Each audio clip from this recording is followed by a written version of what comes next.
Hey everybody, what's up? We're going to react to this PlayStation Pro technical presentation hosted by Mark Cerny, and I'll give you my thoughts on it. All right? Should be fun. Let's check it out. 3, 2, 1.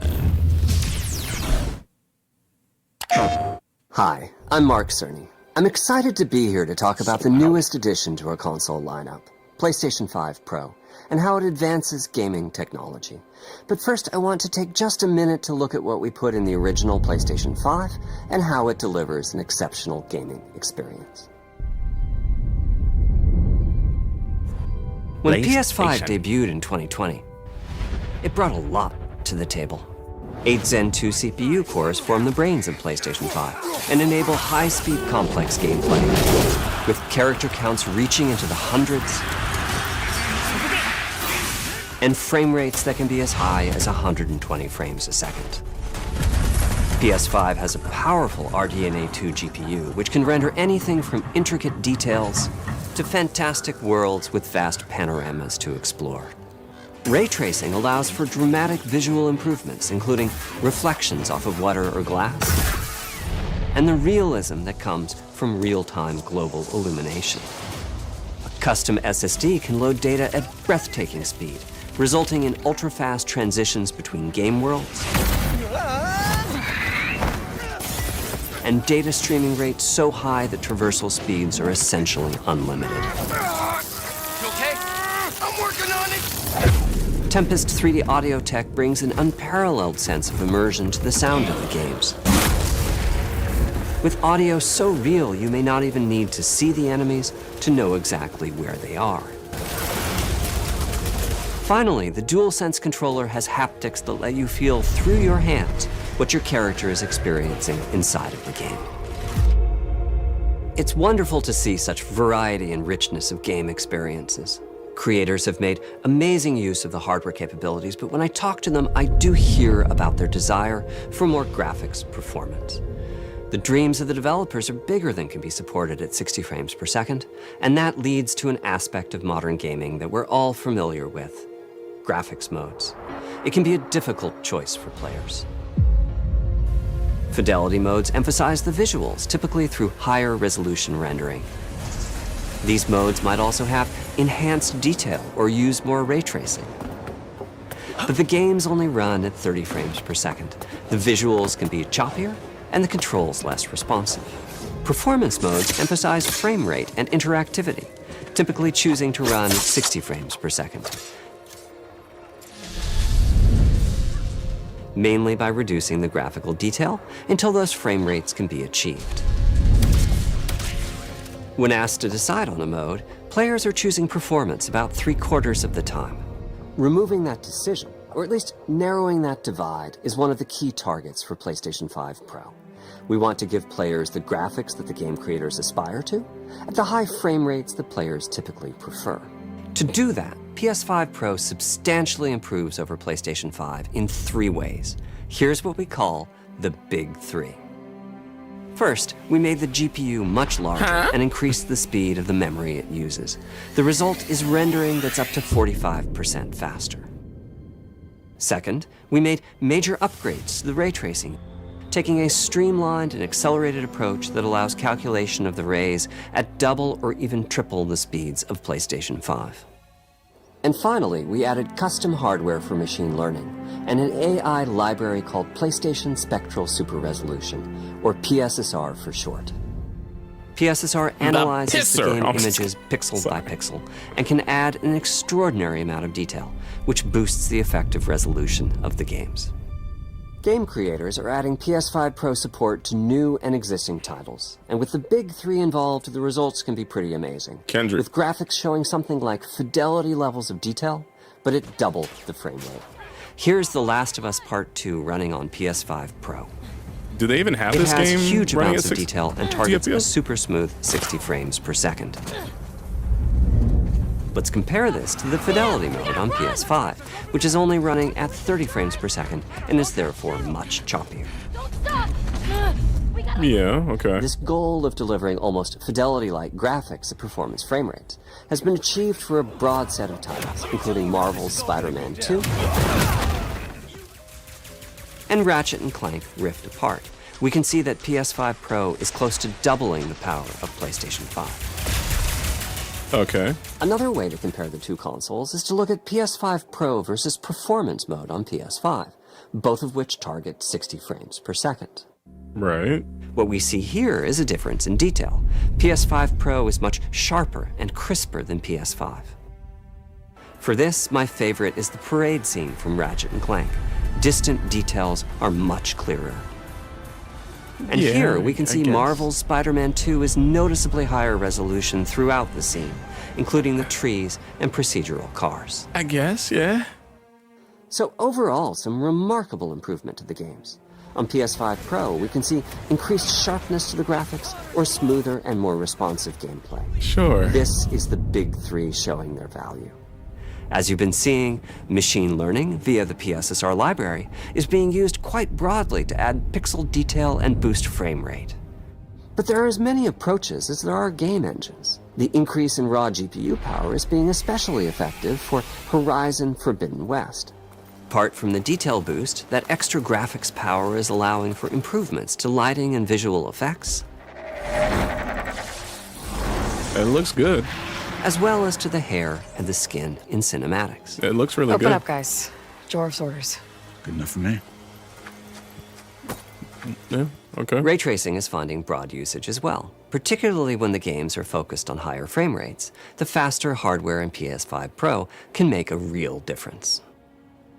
Allowing Gran Turismo 7 to add ray-traced reflections between the cars in gameplay, while continuing to support their targeted 60 frames per second. Yeah, okay. That boost in ray tracing is also delivering big wins for Hogwarts Legacy, allowing not only for better reflections and a greater variety of That ain't reflective that ain't surfaces, 60 FPS. but also for further realism in the casting of shadows. I hope you've enjoyed this run-through of the technology behind PlayStation 5 Pro. It's been cool. Simply put, it's the most powerful console we've ever built, and a worthy addition to the PS5 family. All right. Let me wrap this up by giving you a quick look at a number of games running on the new console. Wait, pause. How do we get these graphics?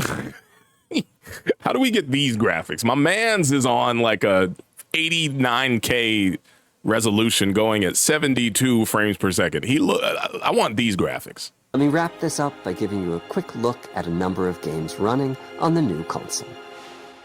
Like what? You'll never break a legend. Copyright, god dang it. Why y'all always want to put copyrighted music in these stupid freaking videos? We legend. PlayStation 5 Pro. Don't leave me hanging. Don't leave me hanging.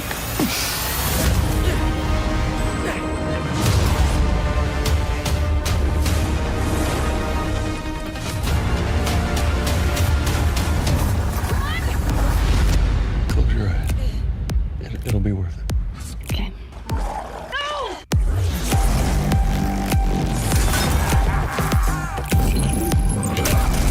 Did I do it? Oh, what is this? What's with all the neon?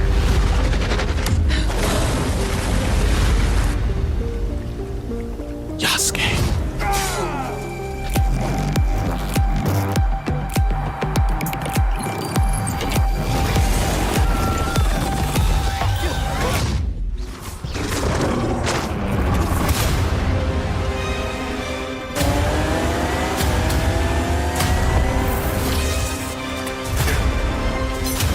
Game is up.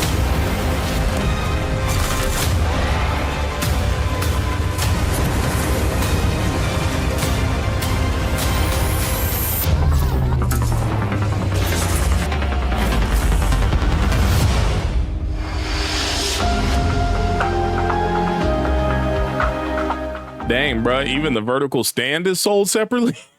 That's crazy. $700, right? $699. I see where people's complaints are coming in because it's like, I guess in the back of their mind, they're like $700 for a console that doesn't have a disk drive. But also, I can't lie, I do PlayStation 5 Pro.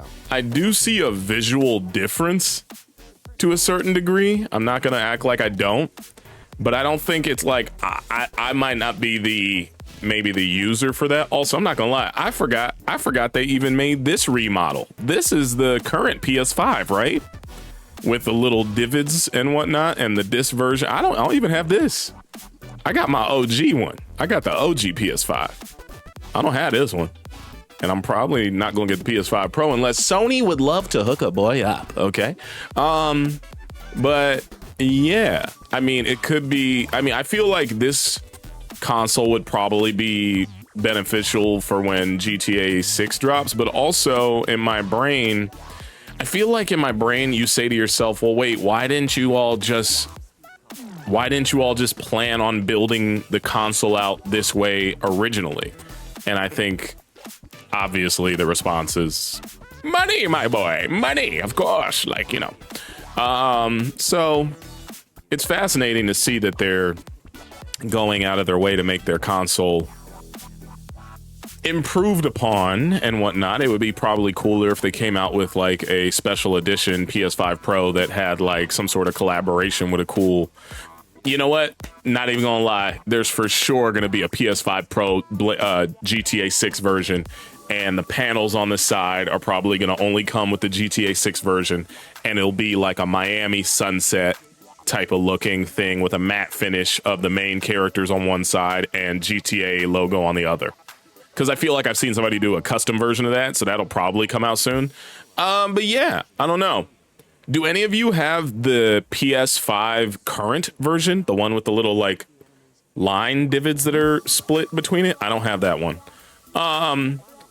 But you know, I'm surprised there's not like a new controller to come with it as well, like a brand new interesting controller concept. I want to know how you get these graphics. He looks like the highest graphical fidelity that I've seen so far in this presentation. All right, so let's watch the new commercial that they have for this. So we're gonna pause this. We got the PlayStation 5 Pro console reveal trailer, and I'm not gonna lie, people obviously are not super happy, and I'm not here to be negative, but yeah, $700 for a disc driveless console, and you also have to pay extra for just the stand, which is crazy. 172,000 dislikes on this, 94,000 likes, but these could be inflated. People probably are paying extra to dislike button this thing, but I don't think people are super happy about it. I've seen a lot of reactions similar to your boy right here, Linus Text Tips has one, and I've seen like IGN comment on it. I mean, I'm personally not offended because I would just be comfortable streaming playing games on my original PS5. It still looks amazing, and I don't think my eyeballs can really grasp the fidelity, but you know, that's just me. All right, let's watch this real quick.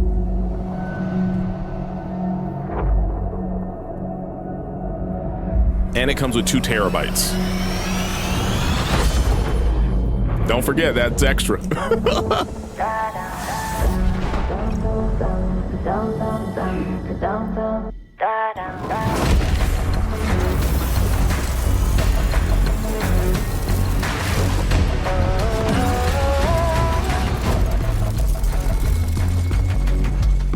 PSSR, the pisser.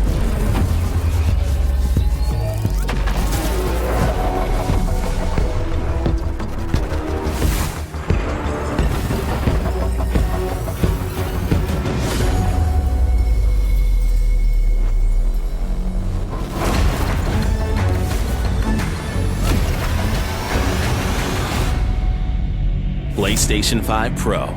Witness. Play unleashed. Play has no limits. PlayStation brought to you by this. Hold on, we gotta read the bottom part. Hold on.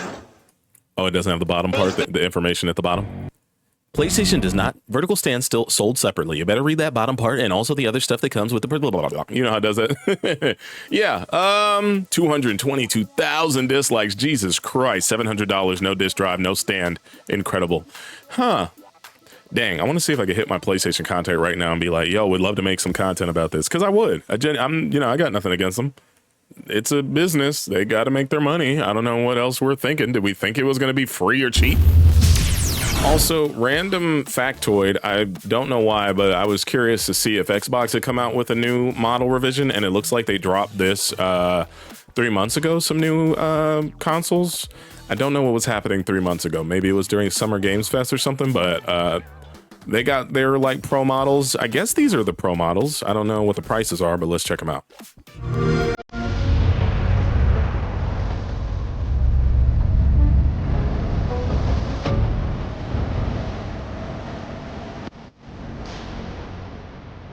Special edition.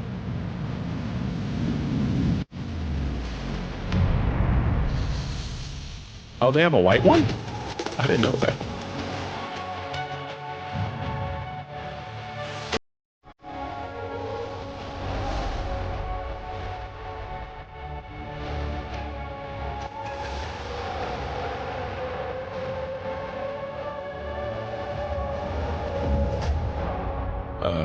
Can we get a price tag on those bad boys? I guess that was their thing was not hit with such scrutiny at all. It seems only 4,000 dislikes on this, but they're coming this holiday, so that's later. More choices than ever before. 3 new Xbox Series X and S models. Can we see the price tag though? Oh, here we go. Xbox Series S. That's the S, and it's worth $349. This is an X with 1 terabyte, and it's white. Didn't know they made a white one. $500, and then a Galaxy 2 terabyte for $600. Okay, which I believe was the original price of the original Xbox Series X. Huh. Compared to PlayStation's $700 price tag. I mean, I don't know. Listen, PlayStation wanted to take us back to the early 2005 with the PlayStation, or was it 2006 with the PlayStation 3? They just, I guess that's just what happened. So I don't know. Who knows? That's just what's going on now. It's PlayStation, baby. You run up that check. Run up them pockets. I don't know what to think about this. I will say, like, the difference in the fidelity that we saw or the graphical improvements were just, they were like, I feel like they were this tiny. And that's what people are complaining about the fact that it's just like, This is what you wanted. This right here. This right here. Look, this right. Look. So this was the PlayStation. That's a PS5 or PlayStation 5. PlayStation 5 Pro. I feel like that's how people are seeing it. I don't know. Well, I guess I don't even understand why people are too lost on this, because it's like, are you a person who, because I'll be honest, were you ever a person who went for the pro model of a console? Like, did you wait until the cycle was done, so much so that you were like, oh, I'll just wait till the pro model comes out because nothing is out that I want right now? If that's the case, then that makes sense. But if you're like, oh no, I'm good, I've got the first version, and by the time the pro model comes out, kind of like an iPhone, part C or A or whatever, you now get to the point where it's like, oh, I'm just gonna wait for the PlayStation 6 because we're already halfway there, it feels like. PlayStation 5 came out 4 years ago, 2020, and now we're probably going to get a PlayStation 6 between 2024 to 2028. What's 4 more years, or what's 3 more years, 2027 or something? I feel like that's how I usually look at it, unless they come out with like a very rare PlayStation 5 Pro and I'm like, I want it, and I blow my money on it because I have no discipline and I just can't help myself. So there is that. I'm not sure what to think though, but either way, I definitely understand people's concern, and it looks like someone has like a little bit of a hands-on play with the PlayStation 5 Pro and also some footage. So let's go check out this video, and then we'll wrap it up after this. The things they got to do was try out games running on the PlayStation 5 Pro and compare them to the PlayStation 5. They played Gran Turismo 7 at I want to see the console in person. So we're going to skip past this part. Let's see. Racing finally added into Gran Turismo 7's gameplay in So this is the new PlayStation 5 that I haven't even I don't have. I skipped it. There's a new PS5 Pro that is coming out. Another 4K mode made crowded races with cars feel even more real. What's up with the frame rate on this slow-mo, bro? I thought y'all said it was 60 FPS. By looking at car finishes that I kept crashing. So this is great to hear, but obviously I don't have an 8K TV, but GT7 is a gorgeous game, so I can only imagine how much better it looks in 8K, which again, most of us here do not have I'm not sure what's going on my computer, but 8K TVs. But the part that is cool. Am I tripping? I feel like my audio is desynced on my web browser. I got to figure this out. Cool is hearing about the 4K 60 mode with ray tracing and hearing the results from that. That's something most of us can experience if we get the PlayStation 5 Pro. They mentioned 50 games will have Pro support at launch, but it seems a subset of those games will feature the Pro mode, which again is 4K 60 FPS and potentially ray tracing included, which I assume are going to be most of the first party titles, but I'm curious what outside of that will get this Pro mode as well. I hope Assassin's Creed Shadows and Until Dawn also take advantage of the Pro mode, since those seem to be the only new games included. Also, I will say this. I feel like that it's possible that there are enough people out there who are just a little sour about how hard it was to get a PlayStation 5 the first time. So maybe this is a big turnoff for them, because it's like it was already a pain in the ass to get it back in 2020 with the chip shortage and literally people getting PlayStation 5s like, what, 2 years after it came out? And you only had like a very small selective group of people who were able to find one, whether it was online or through connections. So I think maybe all of that combined has left a bad taste in some people's mouths when it comes to purchasing a new PlayStation. Now, I mean, you know, if you're a fan, you're going to buy one. And yeah, I don't know. That's what I feel about this console and it being released. So we'll see how many people end up buying it. I mean, there were already thousands of people who hit the like button on that video. So listen, I promise you, they're not going to have trouble selling this, because it's PlayStation, it's video games, video game nerds. Same way that Apple didn't have trouble selling the Vision Pro. It seemed like a ridiculous thing, and I haven't seen anybody talk about it for months, but somebody bought it. So you can either be an early adopter or you can wait till later. So that's how I feel. Okay, so it seems that it's just ray tracing 60 FPS. 4K 60 FPS with ray tracing. That's the big sell. No disk drive, no mount, $700. Pick your poison, I guess, people. Let me know what you think in the comments down below. Let me know if that's something that you would pay for or whatever. Because here's the thing. At the end of the day, it won't really matter, because someone's going to pay for it. Like, someone who's a big enough PlayStation fan is like, bruh, I'm getting that, because I love the consoles, I love the games, and I want it. And I know that I'm one of those people where I would definitely maybe get it if they hook it up. I'm probably not going to go out of my way and spend $700 of my own hard-earned money on that, just because I think my PlayStation's good. That's just me. All right, cool. That'll be a video. I hope you enjoyed it. If you did, hit the like button, share, link, subscription below, subscribe. Check us out on... I don't have the graphic. Patreon, man. I'm on Patreon. We got some behind-the-scenes content there. Also, follow me on all the other platforms. All right, that's it. Enough of a call to action. I'll see you on the next one. Bye. Bye. Stop recording. Bye.